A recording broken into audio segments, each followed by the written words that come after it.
আমাদের ছাদ বাগানের সবথেকে আকর্ষণীয় জায়গাটি হলো জবা ফুল গাছ। একদমই তাই, রং বেরঙের জবা ফুল আমাদের বাগানকে আলোকিত করে রাখে।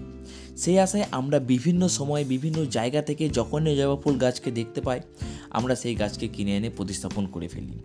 কিন্তু সেই জবা ফুল গাছ সারা বছর আপনাকে ফুল প্রদান করলেও শীত পড়ার সাথে সাথে সেই গাছ কিন্তু একটা ডরমেন্সি পিরিয়ডে চলে যায়, অর্থাৎ গাছ ঝিমিয়ে পড়ে, নেতিয়ে পড়ে, গাছের সেভাবে বৃদ্ধি লক্ষ্য করা যায় না, গাছে কুঁড়ির দেখা মেলে না, অথবা কুঁড়ির দেখা মিললেও সেই কুঁড়ির ম্যাক্সিমাম কুঁড়ি ঝরে পড়ছে। আবার কখনো কখনো দেখা যাচ্ছে যে ফুল হচ্ছে কিন্তু সেই ফুলের সাইজ অত্যন্ত ছোট। এটা আমরা প্রত্যেকেই জানি এবং প্রত্যেকের বাগানে এটা আমরা কম বেশি লক্ষ্য করছি। কিন্তু অন স্ক্রিনের দিকে তাকিয়ে দেখুন, গাছ দুটিতে জবা ফুল ফুটে আছে এবং যদি ইয়েলো কালারের জবা গাছটার দিকে তাকান তাহলে দেখতে পাবেন সেখানে কুঁড়ির সংখ্যা কম করে 20টার বেশি। এবং এই গাছটাও দেখুন কত সুন্দর ফুল ফুটেছে এবং এখানেও কিন্তু কম বেশি 8-10টা কুঁড়ি আছে। এবং যদি আমরা ডিপলি দেখি যে ফুলের আকার কিন্তু কোনোভাবেই ছোট নয়, অর্থাৎ আমরা গ্রীষ্মকালে যে লেভেলের ফুল পেয়েছিলাম কম বেশি সেই লেভেলেরই কিন্তু ফুল আমরা পাচ্ছি। তো এইখানে কিভাবে সম্ভব হলো, কোন কোন পরিচর্যার মাধ্যমে অতি সহজে আমরাও আমাদের বাগানকে এরকম জবা ফুলের সৌন্দর্যে আবার নতুন করে সাজিয়ে তুলতে পারবো, সেই সমস্ত বিষয় নিয়েই আমার আজকের এই ভিডিও। নমস্কার বন্ধুরা, আমি দেবনাথ, আর দেবনাথস ইউনিক গার্ডেন চ্যানেলে আপনাদের সকলকে স্বাগতম। প্রতিদিনের ন্যায় আজকেও একটি ইনফরমেটিভ ভিডিও নিয়ে চলে এলাম।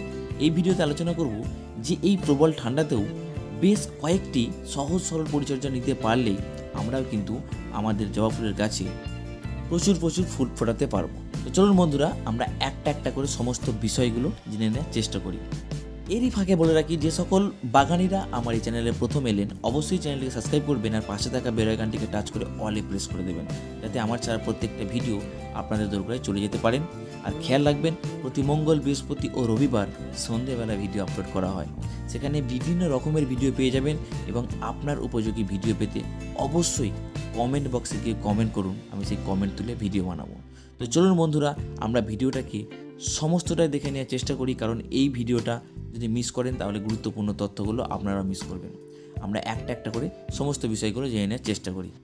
প্রথমেই চলে যাব যে গাছের জল প্রদান।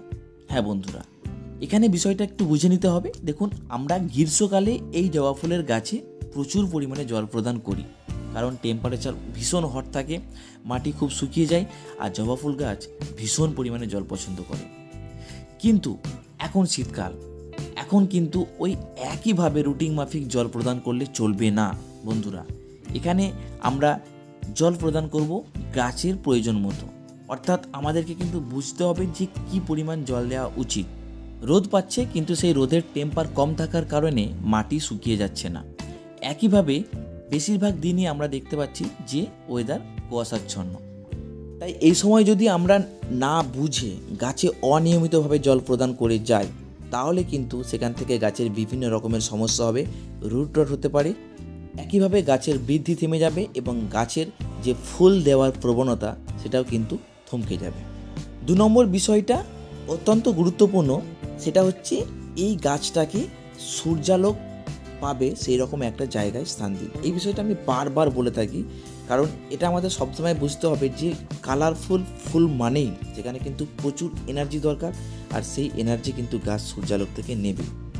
তাই অনেকে হয়তো ভাবেন যে সেমিশেডেও আমার গাছে ফুল আসে। হ্যাঁ বন্ধুরা, সেটা গ্রীষ্মকালে সম্ভব, কিন্তু শীতকালে প্রত্যেকটা গাছকে আপনি সূর্যালোক পাবে সেরকম একটা জায়গায় স্থান দিন। তাহলে সেই গাছ যেটুকু রোদ সারাদিনে পাবে তাতে গাছ চেষ্টা করবে নিজের সমস্ত শারীরবৃত্তীয় প্রক্রিয়াটাকে সঠিকভাবে চালনা করতে এবং চেষ্টা করবে নিজের শাখা প্রশাখাতে প্রচুর পরিমাণে কুড়িয়ে আনতে। 3 নম্বর বিষয়টা অত্যন্ত গুরুত্বপূর্ণ বিষয়, এটা আমরা প্রত্যেকেই জানি কিন্তু আমরা গুরুত্ব দিই না। আমরা যদি কখনো কোনো নার্সারির মধ্যে যাই এবং সেখানে জল দেওয়ার টেকনিক দেখি, তাহলে হয়তো আমরা অনেকেই খেয়াল করে থাকবো যে নার্সারি ম্যানেরা জলের পাইপ নিয়ে প্রত্যেকটা গাছকে সুন্দরভাবে স্নান করিয়ে দেয়। এটা কিন্তু এই শীতকালে ভীষণ উপযোগী একটা প্রক্রিয়া।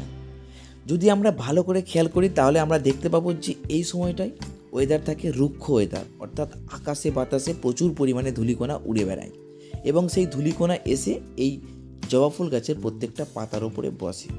এর ফলে পাতার মধ্যে থাকা পত্ররন্ধ্রগুলি অনেক সময় ব্লক হয়ে পড়ে, ফলে গাছের যে শারীরবৃত্তীয় প্রক্রিয়ার যে হার বা গ্যাসীয় আদান প্রদান এটা কিন্তু অত্যন্ত নিম্নমানের হয়, যে কারণে গাছ সঠিকভাবে পুষ্টি গ্রহণে ব্যর্থ হয়।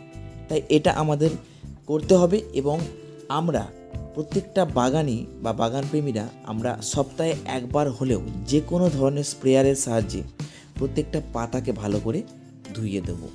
এটা যদি আমরা করতে পারি, একদিকে যেমন প্রত্যেকটা পাতা ঝকঝক করবে, ঠিক একইভাবে প্রত্যেকটা পত্ররন্ধ্র খুলে যাবে এবং গ্যাসীয় আদান প্রদানের যে প্রক্রিয়া সেটা আরও বৃদ্ধি পাবে। তাই বন্ধুরা এটা অবশ্যই করবেন। 4 নম্বর বিষয়টা, আপনার গাছকে দেখে আপনাকে অ্যাপ্লাই করতে হবে। যদি গাছ সবুজ সতেজ প্রাণবন্ত হয়, প্রচুর শাখা পোশাখা থাকে, কিন্তু গাছে কুঁড়ির দেখা মিলছে না, তখন আপনাকে 0050 স্প্রে করতে হবে পার লিটার জলে 1.5 থেকে 2 গ্রাম দিয়ে। আমরা 10 দিন অন্তর স্প্রে করতে পারি। অথবা MOP মিউরেট অফ পটাশ আমরা এই গাছের গোড়ায় চা চামচের 1 থেকে 1.5 চা চামচ অর্থাৎ 1.5 থেকে 2 গ্রাম মতো প্রতি 10 ইঞ্চি টবে দিতে পারি। আর যদি আমরা জৈবিক উপায়ে এই ঘাটতি পূরণ করতে চাই, তাহলে আমরা কলার খোসাকে ছোট ছোট টুকরো করে একটা পাত্রের মধ্যে ভিজিয়ে রাখবো। 3 থেকে 4 দিন পর সেই পাত্রে যে পরিমাণ জলের মধ্যে ভেজাবো সম পরিমাণ জল মিশিয়ে নিয়ে আমরা গাছের গোড়ায় দেবো এবং এটা আমরা 10 দিন অন্তর অন্তর করব। তো এই কয়েকটা বিষয় যদি আমরা করতে পারি, তাহলে যে কোনো ধরনের জবা ফুল গাছ আবার নতুন করে সেজে উঠবে এবং সেখানে কুঁড়ির দেখা মিলবে এবং আগামীতে প্রচুর পরিমাণে ফুল পাবে। তো এটাই ছিল আজকে আমার ভিডিও। যদি ভিডিওটা ভালো লেগে থাকে অবশ্যই লাইক করবেন, শেয়ার করবেন, চ্যানেলটিকে সাবস্ক্রাইব করবেন আর পাশে থাকা বেল আইকনটিকে টাচ করে অলে প্রেস করে দেবেন। তো চলুন বন্ধুরা, দেখা হবে পরবর্তীকালে এইরকমই কোনো চমৎকার ভিডিও নিয়ে। আজকের মতো বিদায়, টাটা।